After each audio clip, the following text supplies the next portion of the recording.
The twins hadn't eaten in days, but what the new nanny did changed everything. Even the heart of the widowed father.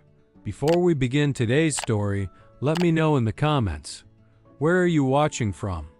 It's always amazing to see how far these love stories can reach. And if you're into this kind of content, make sure to subscribe to the channel. That way, you won't miss any new stories, and you'll help the channel grow and keep bringing heartfelt plots that truly touch the heart. Claire Bennett didn't know who to turn to anymore. Bills were piling up on the old Formica table in the house she shared with her younger sister. The fridge hummed hollowly, as if complaining about its own lack of food. It was already past 9 in the morning when her phone buzzed with a simple notification. Urgent position, full-time nanny. Hayes family, Savannah. She hesitated.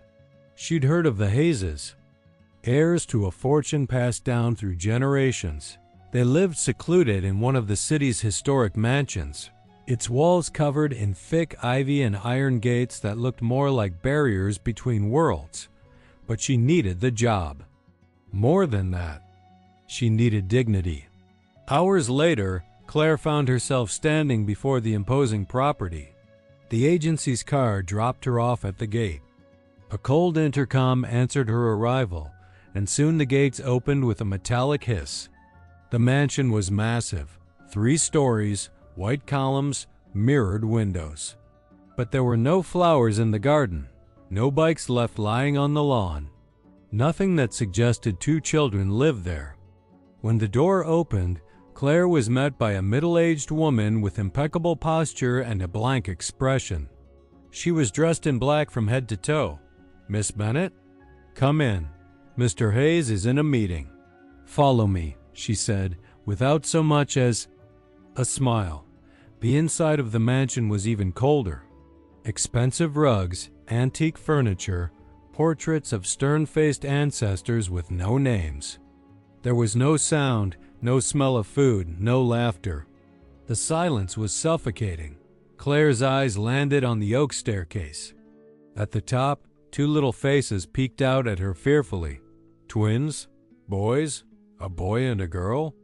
It was hard to tell. Both were pale, still in pajamas even though it was midday. Their blonde hair was tangled, their expressions blank. "That's Olivia and Ethan," said the woman, noticing Claire's gaze. "The last nanny left last week. She quit?" The woman hesitated. "She was let go." Claire climbed the stairs slowly, feeling the weight of every step. At the top, Olivia backed away, hiding behind the bedroom door. Ethan stood still, clutching a worn-out teddy bear. "Hi, I'm Claire. I'm here to take care of you," she said softly, like someone trying not to scare a wounded bird. Ethan didn't reply, but he looked into her eyes for a moment as if silently begging for help. Inside the room, the scene was bleak. Clean clothes, but piled in a corner. A tray of untouched cold food sat on the dresser. Daylight filtered in through curtains that were far too heavy. Claire turned to the housekeeper. "Are they eating?" The woman crossed her arms. "They eat when they want. Mr. Hayes tries, but they refuse almost everything. Psychologists have come. Nothing works." Later, while exploring the kitchen, modern but soulless, Claire discovered there were no fresh fruits. Nothing appealing to a child's taste. Everything was measured, controlled, flavorless. That's when she finally saw him, Jonathan Hayes. He entered with firm steps, wearing a dark blue suit even inside the house, his tie still tight around his neck. He was tall, elegant, and his face, handsome but tired, bore such a closed expression it looked carved from marble. "So you're the new nanny," he said bluntly. "Yes, sir, Claire Bennett. Let me be clear, I don't tolerate drama, lateness, or interference in my work. Do whatever it takes to get them to eat. If you can't, you'll be gone tomorrow." She didn't reply. There was no room for pleasantries. He left as he came, emotionless. Later, Claire sat on the floor. of the twins' bedroom. Olivia watched from afar, hiding behind the curtain. Ethan ignored her, lying with his teddy bear. She pulled a homemade cookie from her bag, something she carried for herself. Slowly unwrapped it, placed it on the floor, and waited. For long minutes, nothing happened. Until finally, with timid steps, Ethan approached, looked at her, then at the cookie. He took it. Didn't eat it, but held it tight. Claire smiled, eyes brimming with tears. In that house full of luxury, silence, and sorrow. That tiny gesture was the first sign of life she had seen. Claire Bennett didn't know who to turn to anymore. Bills were piling up on the old Formica table in the house she shared with her younger sister. The fridge hummed hollowly, as if complaining about its own lack of groceries. It was already past 9 in the morning when her phone buzzed with a simple notification. Urgent opening, full-time nanny. Hayes family, Savannah. She hesitated. She'd heard of the Hayeses, heirs to a fortune passed down through generations. They lived in seclusion in one of the city's historic mansions, its walls thick with ivy and iron gates that looked more like barriers between worlds. But she needed the job. More than that, she needed dignity. Hours later, Claire found herself at the gates of the grand estate. The agency's car dropped her off. A cold intercom answered her arrival, and soon the gates opened with a metallic hiss. The mansion was massive, 3 stories tall, white columns, mirrored glass windows. But there were no flowers in the garden, no bicycles abandoned on the lawn. Nothing to suggest 2 children lived there. When the door opened, Claire was greeted by a middle-aged woman with flawless posture and an expressionless face. Dressed in black from head to toe. "Miss Bennett?" "Come in. Mr. Hayes is in a meeting." "Follow me," she said, offering not even the shadow of a smile. Inside, the mansion was even colder.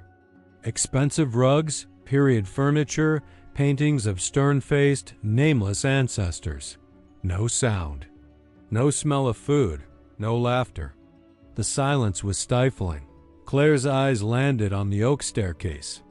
At the top, 2 little faces peeked at her fearfully. Twins? Boys? A girl and a boy? Hard to tell. Both were pale, still in pajamas, though it was midday. Their blonde hair was tangled, their gazes vacant. "That's Olivia and Ethan," said the woman, noticing Claire's look. "The last nanny left last week. She quit." The woman hesitated. She was dismissed. Claire slowly climbed the stairs, feeling the weight of every step. At the top, Olivia shrank away, hiding behind the bedroom door. Ethan stood still, clutching a worn-out teddy bear. "Hi, I'm Claire. I'm here to take care of you," she said softly, like someone trying not to frighten a wounded bird. Ethan didn't respond, but he looked her in the eyes for a moment, as if silently pleading for help. The room was bleak. Clean clothes, but piled in a corner. A tray of untouched, cold food on the dresser. Daylight filtered through curtains that were much too heavy. Claire turned to the housekeeper. "Are they eating?" The woman crossed her arms. "They eat when they feel like it. Mr. Hayes tries, but they refuse almost everything. Psychologists have come. Nothing works." Later, while exploring the kitchen, modern but soulless, Claire discovered there were no fresh fruits. Nothing tailored to a child's taste. Everything was measured, controlled, tasteless. That's when she finally saw him, Jonathan Hayes.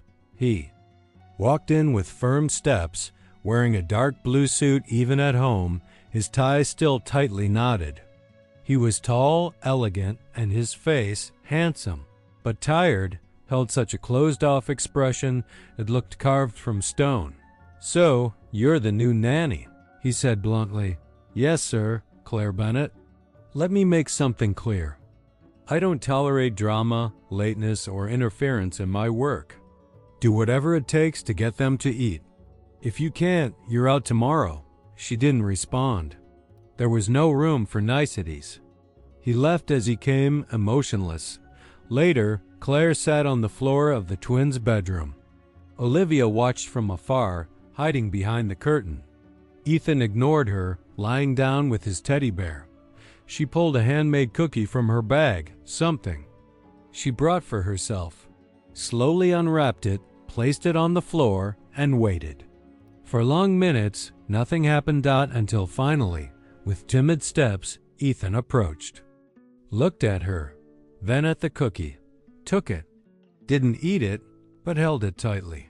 Claire smiled, her eyes brimming with tears. In that house full of luxury, silence, and sorrow. That tiny gesture was the first sign of life she had seen in the days that followed. Claire realized the silence in that house wasn't just the absence of sound, it was a stifled scream. The mansion looked alive from the outside, with its grand facade and crystal chandeliers glowing at dusk, but inside it was dead. Olivia and Ethan barely left their rooms. When Claire tried to approach, Olivia shrank against the wall, eyes wide as if she were being threatened.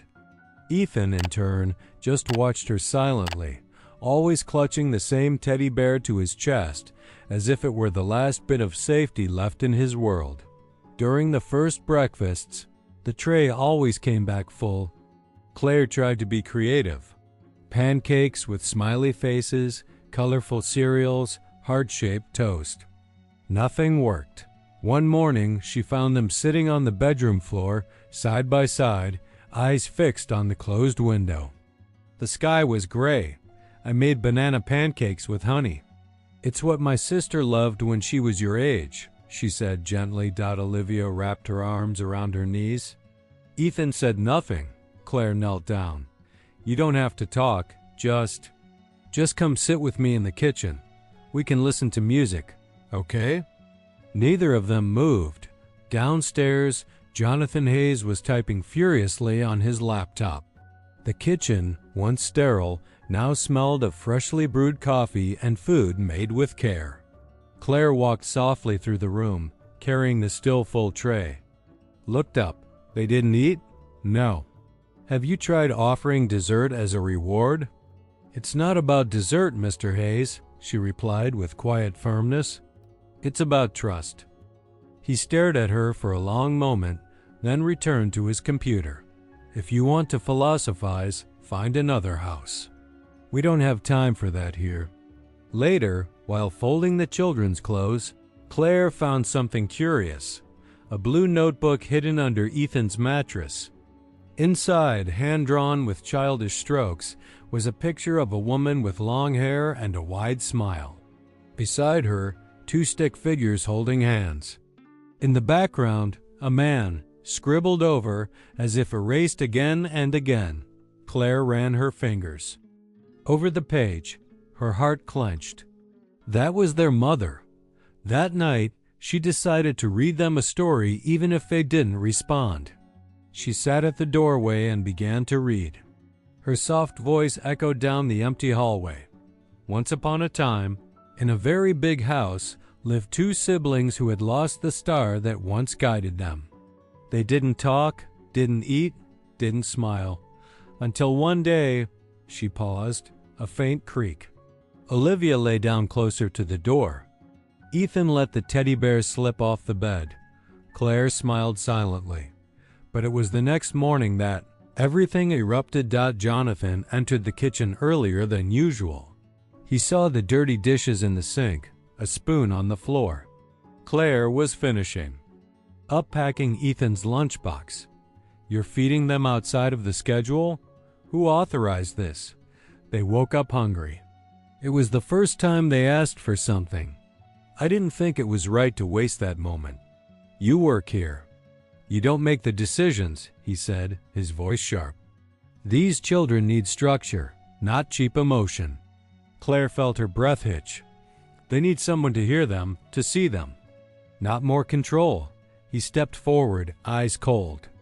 Keep overstepping, and I'll take you to the door myself.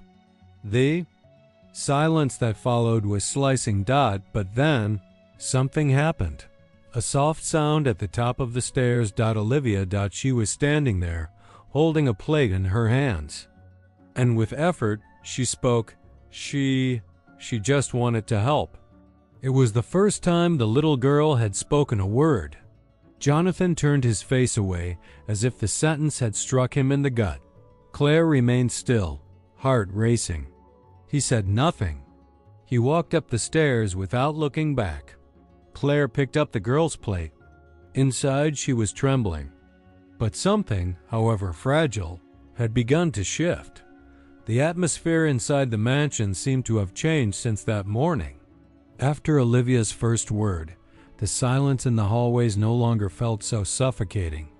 Claire knew it was too soon to celebrate, but something had broken, and at the same time, something had begun to heal. In the days that followed, she started reorganizing the children's rooms with more care.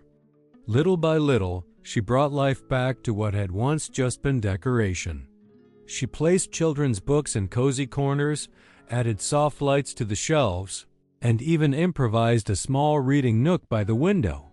One Friday afternoon, while tidying Olivia's room, Claire decided to go through the toy box. There were dolls, toy cars, and crumpled drawings. Nothing unusual until, beneath an old doll, she noticed something strange. At the bottom of the box, under a piece of velvet, was a yellowed envelope with frayed edges, folded carelessly. It was dusty, and as she touched it, the paper felt damp from age. Curious and apprehensive, Claire looked around. The children were playing in the garden, supervised by the housekeeper. Jonathan, as usual, was locked away in his office. She carefully opened the envelope. Inside was a thin sheet of paper, written in slanted, hurried handwriting. She recognized the type, feminine, delicate, but full of pain. If someone ever finds this, let them know. I tried. God knows how hard I tried. Claire held her breath. Jonathan doesn't look at me like he used to. The arguments have become daily. The pain I carry in my chest grows with every silence. I don't know who I am anymore. I don't know if I'm the mother my children need or the wife he deserves. But what frightens me most is what happened that night, and what I may never be able to fix. The rest was smudged. Some words were blurred as if touched by tears or trembling hands. But before the end, there was one last sentence.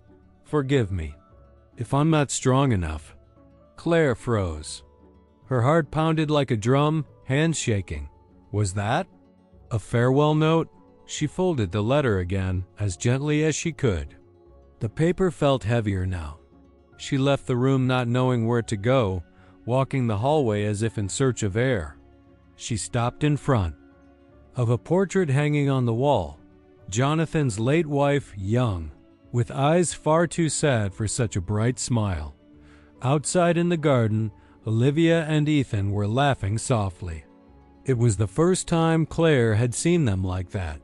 For a moment, the image of the two laughing clashed with the voice from the letter, that of a mother who had loved, but who had clearly carried unbearable pain. That night, Claire placed the letter in her bag, still unsure of what to do with it. Part of her felt she shouldn't have read it, but another part, the one that saw past Jonathan's flawless exterior, knew that letter only revealed the surface of something much deeper. Later, as she passed the office door, she heard a muffled argument on the phone. I already said. I don't want to talk about it anymore. She's dead. It's over. What matters now is the business. Claire froze behind the door, heart racing.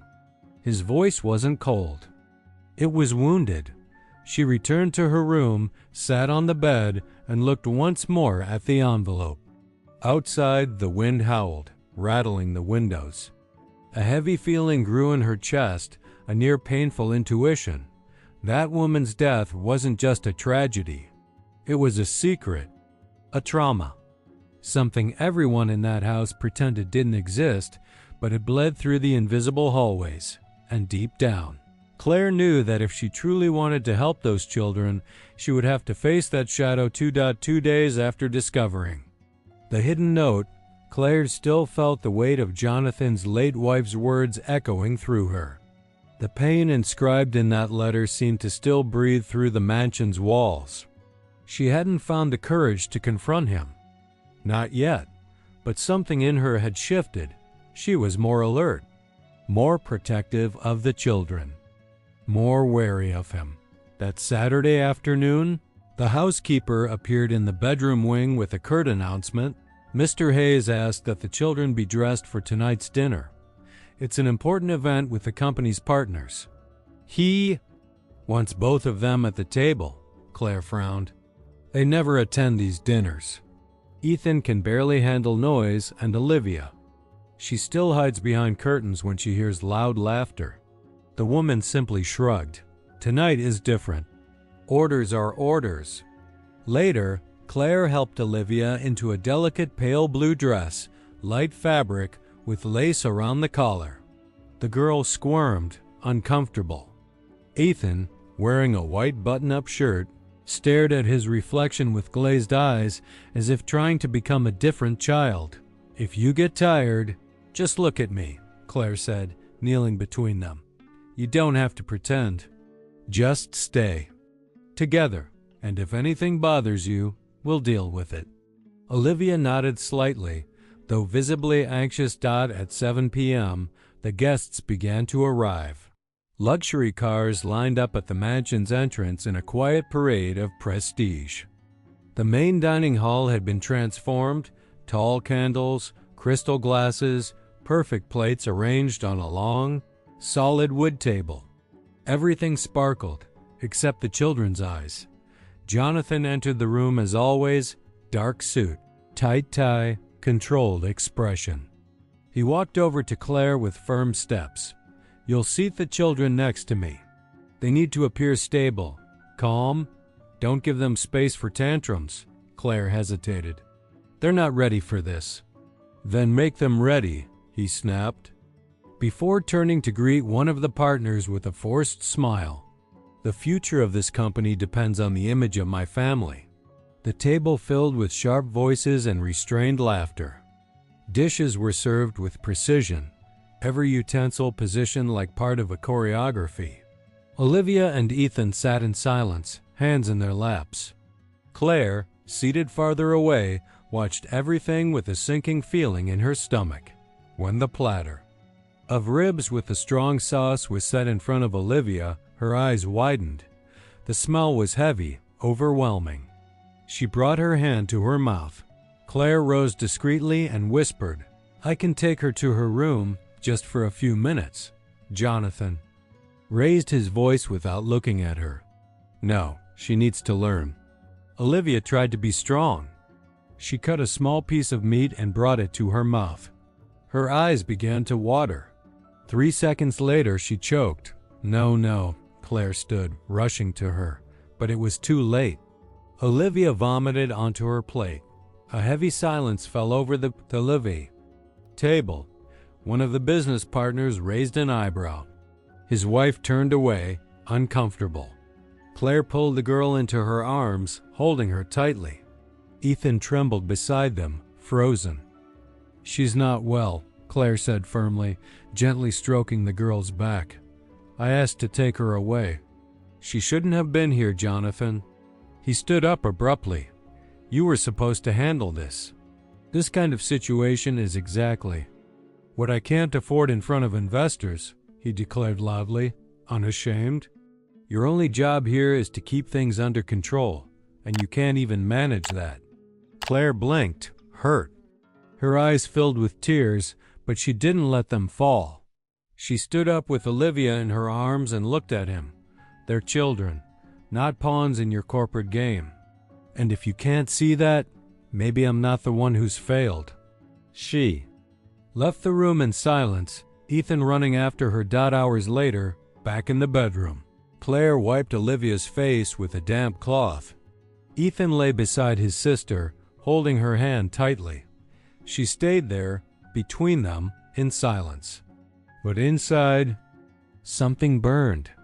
That man who claimed to be protecting his family was slowly destroying what was left of his children's innocence, and she knew if she didn't protect them, no one else would. The morning after the dinner, the silence in the mansion felt even thicker. The scent of fresh flowers in the entrance hall clashed with the tension in the air. Claire woke early, as always, but with a heavy chest, as if she already knew what was about to happen. After preparing the children's breakfast, she heard the housekeeper calling her sharply from the top of the stairs. Claire climbed with steady steps, though her hands were sweating. Jonathan was waiting in the office. He stood near the window, back to her. White shirt, no jacket, sleeves rolled up like a man trying to hold in something too big for himself. "Close the door, please," she obeyed. "About last night," he began, still facing away. "What happened was unacceptable." Claire remained silent. Her heart raced, but her face stayed composed. "You acted like you owned the house, like you knew more about my children than I do, in front of important guests, people who sign multi-million-dollar contracts." He slowly turned around, eyes dull, but his tone was sharp. "You're dismissed. Pack your things. The driver will take you to the agency this afternoon." Claire felt the blow, not for herself, but for the two hearts she'd be leaving behind. She thought about pleading, but held herself back. She turned to go. That's when the office door slowly opened. Ethan stood there, barefoot, teddy bear. In one hand, eyes wet. He walked toward Claire without a word, stopped in front of her, and then, as if breaking an invisible barrier, he hugged her. A small hug, fragile. But Claire knelt, surprised, and wrapped her arms around him, holding. Back tears. Jonathan stood frozen. Something in his expression changed. For a moment, the rigid, impassive man seemed to waver. Ethan looked at his father. "She makes us feel safe." It was the first time he had spoken in front of Jonathan since his mother's death. The silence that followed was louder than any scream. Jonathan ran a hand through his hair, visibly shaken. "Stay one more week," he finally said, not meeting her eyes, but with limits. "Nothing beyond what's necessary."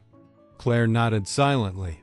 She knew that small opening was all she needed. In the days that followed, she transformed the routine.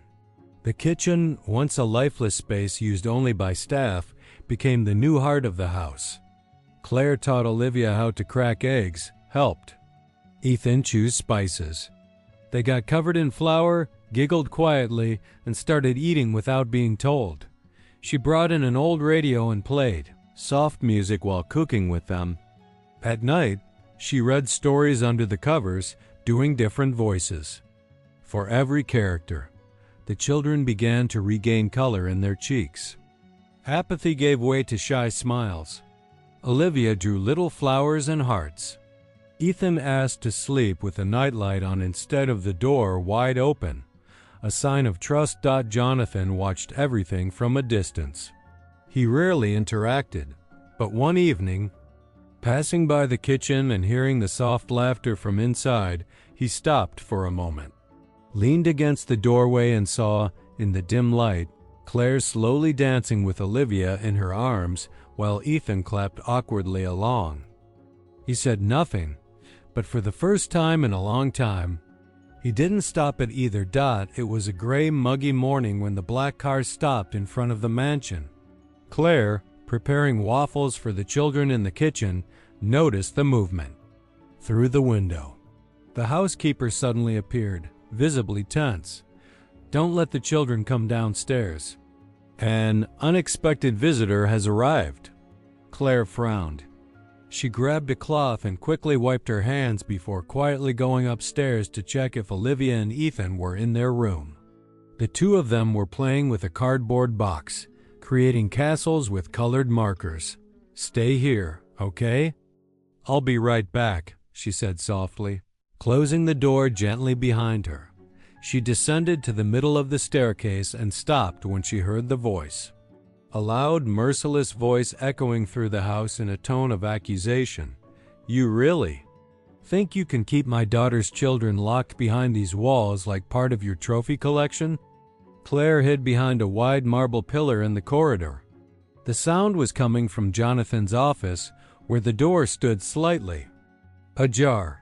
"Margaret," he said in a tone trying to remain composed. "This isn't the time." "This is the perfect time," the woman snapped. "It's been nearly a year since my daughter died. A year in which you've hidden what really happened that night." Claire held her breath. She was fragile. "Jonathan, and you? You only cared about the family's image, about those damned contracts, about keeping up appearances. You never cared how she felt. I saw how she cried, how scared she was. You're twisting things. I'm not. She called me the day before, told me you had argued, that something serious had happened. And then, out of nowhere, she ends. Up dead in the bathtub, with a torn letter in the trash and the police accepting your story so easily, it's absurd." Claire brought her hand to her mouth. The letter. It all made sense now. The note she found wasn't just a cry for help. It was a fragment of a smothered truth. Jonathan replied, his tone sharper. "You really think if I were guilty of something, the police would have let me walk away unscathed? She was sick. But no one wanted to see it. I see it." Margaret shot back. "And the court will see it too. I've filed a formal custody request. Those children need a real home. And you are not emotionally fit to raise them. You have no idea what you're doing." "Oh, I do. And this time, Jonathan, you won't be able to hide anything." Claire felt her legs weaken. That woman, rigid, dressed in a beige linen suit with a perfectly positioned pearl necklace, was saying aloud what no one had dared to, that there was something dark about that death. Something that had perhaps been covered up. Jonathan didn't respond anymore. His silence sounded less like defense and more like the weight of truth. Claire slowly returned through the corridors, trying not to be seen. When she reached the children's room, Olivia was waiting with a drawing in her hand. "It's you with us," the girl said. "I just made it," Claire smiled, but her eyes were distant. Her heart thudded unevenly. She knew from that moment on, nothing would be the same again. And deep down, she feared another loss was coming. But she also knew that whatever the truth was, it was about to come to light. Claire didn't sleep that night. The words she had heard in the hallway still echoed in her mind, the mother-in-law's accusations, Jonathan's heavy silence, the name of his wife wrapped in grief and blame. She needed to understand. She needed to hear from him, for the first time, a truth unfiltered by excuses or defenses. The next day, she waited until after lunch when the children napped. Olivia was exhausted and Ethan unusually calm. The quiet upstairs felt like an invitation. Claire went down to the office, where Jonathan often hid behind his dark mahogany desk. The windows were cracked open, and the heavy Georgia air carried the scent of summer into the room. He sat in a chair, the top buttons of his shirt undone, his tie slung over the backrest. His eyes were half closed, fixed on a point in the distance, as if trying to remember a lighter time. Maybe a time that no longer existed. Claire took a deep breath and stepped inside. "We need to talk." He didn't respond, just slowly lifted his gaze. Asterisk. "I heard what your former mother-in-law said, and before that, I found a letter. It was hidden among Olivia's toys. I think it was from your wife, and it wasn't easy to read." Jonathan leaned back in the chair as if pushed by an invisible weight. "You shouldn't have read it," he murmured. "Maybe not, but I did. And now I understand, or I'm beginning to. The pain in this house, in your children's eyes, it comes from a silence you all pretend doesn't exist." He stood abruptly and walked to the window, running his hands through his hair, visibly shaken. "Claire, you don't know what you're saying." "Then explain it to me," she insisted, her voice steady. "Please, tell me what really happened." To her, a thick silence fell between them. He kept his back turned for a few moments. When he turned around, his face looked different. Shoulders slumped, gaze blurred. She took her own life. Claire froze. Jonathan closed his eyes and took a shaky breath. "I found her in the bathtub. Too late. No pulse, no color. There were pills scattered on the floor, and a letter I couldn't finish reading. I tore it up before I got to the end. Why? Because she blamed me. And deep down, I blame myself too." Claire stepped closer, eyes glistening. "Jonathan, you think I'm a monster, and maybe I was, but I didn't know what to do." She lived for perfection, for appearances. Motherhood consumed her. The pressure of our life, the commitments, the events. It all smothered her. And I pretended she was okay. Because it was easier. Because I was tired. Because I was a coward. His voice faltered. "When she died, my biggest worry was what the papers would say, what her mother would do. If I told the truth, I'd lose custody. There would be months of court battles, therapists, tabloids, photos of the kids online. I didn't want that for them. So I lied, said it was an accident, and stayed silent." Claire covered her face, heart aching. He continued, voice more fragile now. "Since then, I've carried it. I buried my wife, and with her, the chance to make things right. I became a statue, a ghost to my kids. Because every time I look at them, I see the woman I couldn't save." She stepped closer, saw him tremble. The cold, arrogant man she had met was now someone shattered inside. "You're not a monster, Jonathan," she said gently. "But if you keep living in this lie, you'll lose not just custody, you'll lose their love." He nodded, eyes wet. He didn't answer. He didn't need to. His pain was out in the open now. And Claire, even amid the shock, knew this was the beginning of change. But she also knew that the truth, now revealed, could either destroy everything or rebuild something entirely new. The words of Jonathan's confession still echoed in Claire's mind days later. The image of that man, finally broken, defenseless, had imprinted itself in her memory like a silent earthquake. But time to process the truth was short. By the end of that same week, a court notice arrived at the mansion. Margaret, Jonathan's mother-in-law, had officially filed for custody of the children. The impact was immediate. Jonathan began avoiding Claire's gaze. Phone calls with lawyers grew more frequent, his demeanor more strained. But something had shifted in him. The coldness that once masked everything had given way to a very human kind of exhaustion, the kind that comes from pretending, from controlling, from surviving behind emotional walls. The night before the first hearing, Claire approached the library where he sat staring at papers with vacant eyes. "You'll need someone by your side tomorrow," she said softly. He looked up, exhausted. "Do you think it's still worth fighting for?" "If it weren't, Ethan wouldn't have run to you that night. Olivia wouldn't have drawn that picture of you holding hands. The kids are starting to bloom, and you are too. Don't throw that away." Jonathan took a deep breath. His trembling hand passed across his jaw, and finally he nodded. The morning of the hearing, the family court was crowded, but quiet. Claire arrived with the children while Jonathan waited outside the courtroom. He wore a navy suit, but without his usual tightly knotted tie. He looked serious but vulnerable. Claire watched him from a distance, Olivia holding her hand, Ethan leaning against her arm.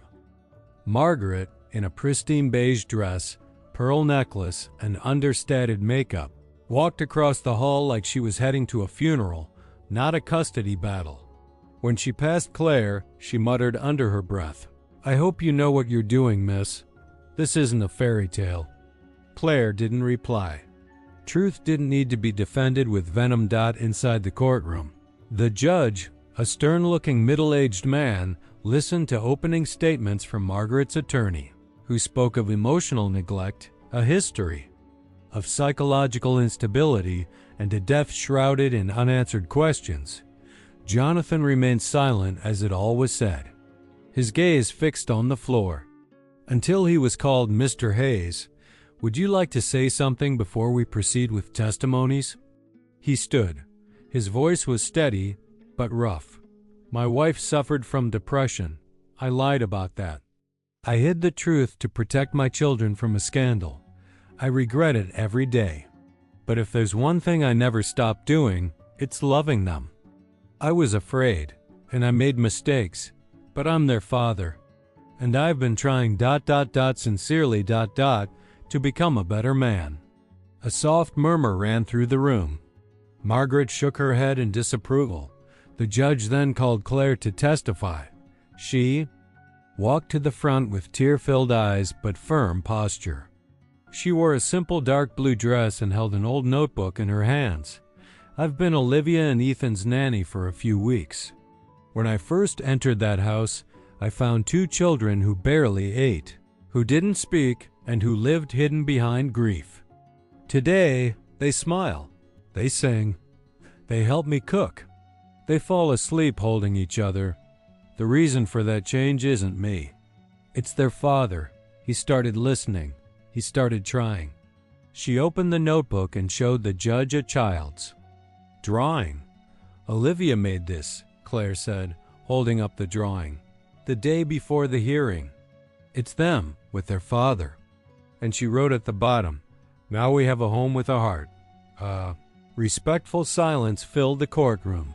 Before the judge could close the session, an unexpected sound broke the stillness. Hurried footsteps. Olivia ran toward Jonathan and wrapped her arms tightly around his legs. Ethan followed, doing the same. Claire stood motionless, eyes filled with tears. "Don't let them take us," Olivia said, looking up at the judge. "We already have a real family now." Jonathan, eyes brimming, knelt down and held them close.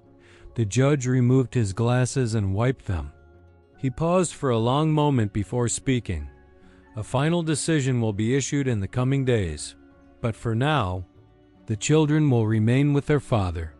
As they left the courthouse, Claire walked silently beside Jonathan. Neither of them spoke for several minutes. But once inside the car, he finally looked at her. "You didn't have to do that." She responded with a small smile. "Actually, I did." And in that moment, he understood that for the first time, he wasn't alone. The Savannah sun filtered softly through the upstairs curtains that Sunday afternoon. The Hayes mansion, once as quiet as a tomb, now pulsed with gentle sounds.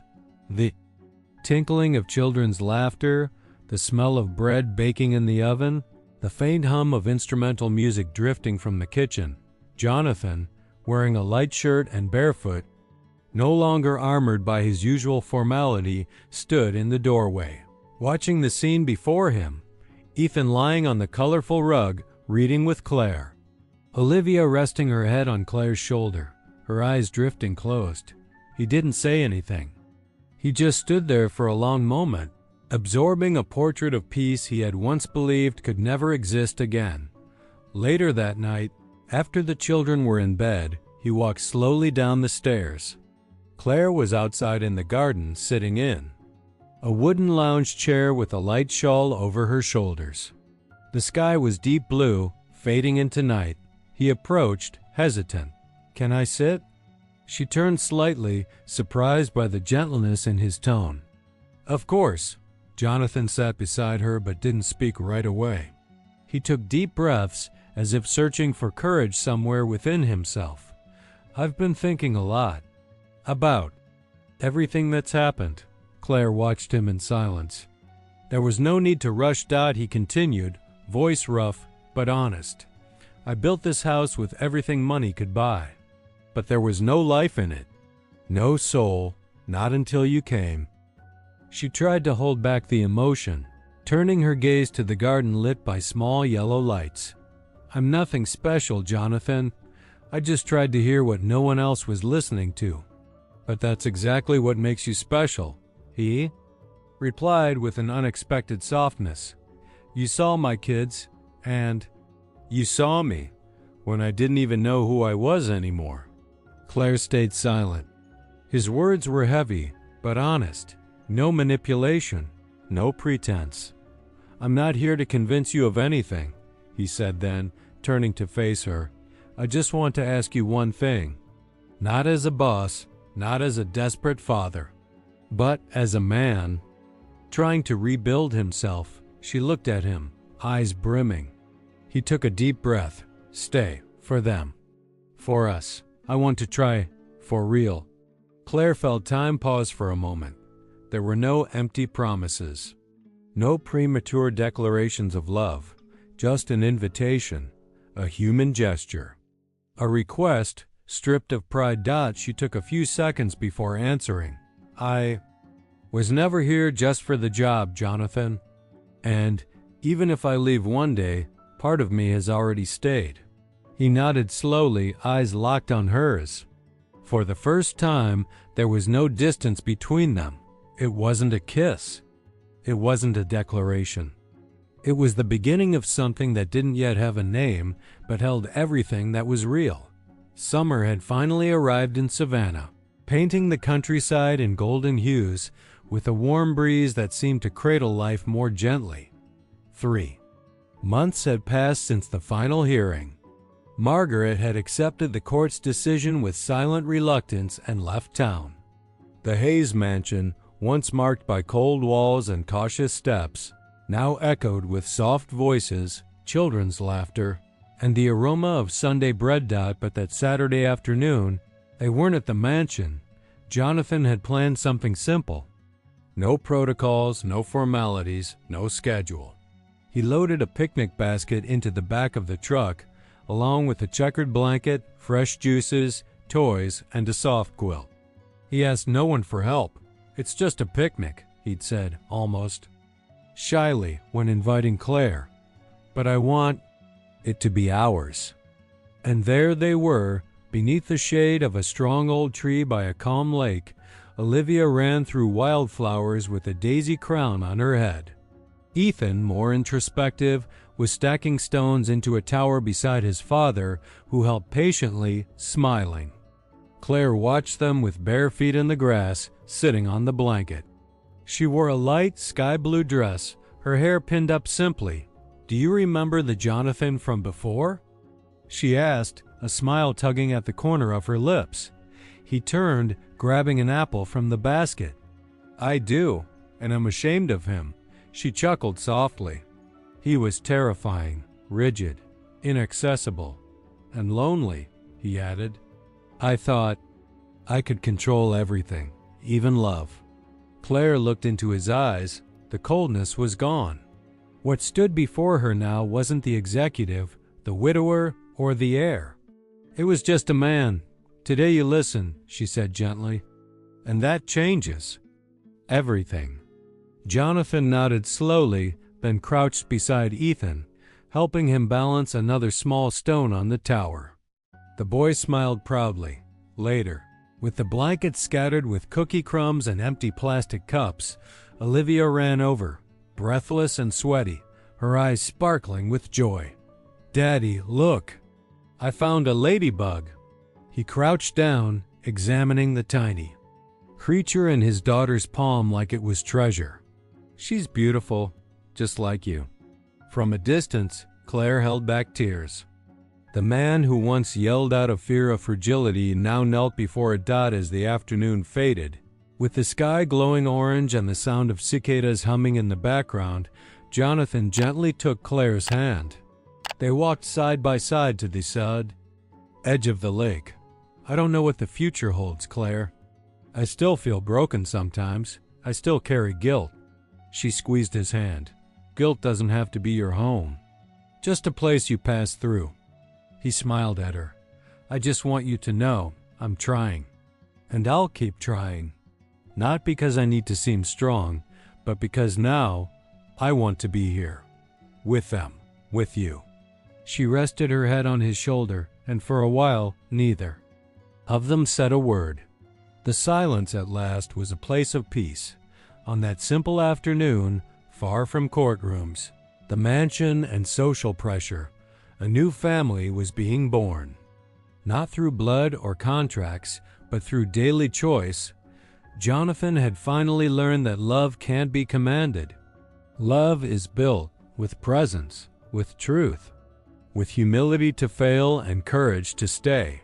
Now tell me, what did you think of this story? From 0 to 10, how much did it touch your heart? Leave your honest rating in the comments. I'd love to hear it. If you enjoyed this story, don't forget to like the video, share it with someone who loves emotional stories, and subscribe to the channel so you don't miss the next chapter's. And before you go, I've picked another story that's sure to move you even more. Click and watch now. It just might touch your heart in a way you didn't expect.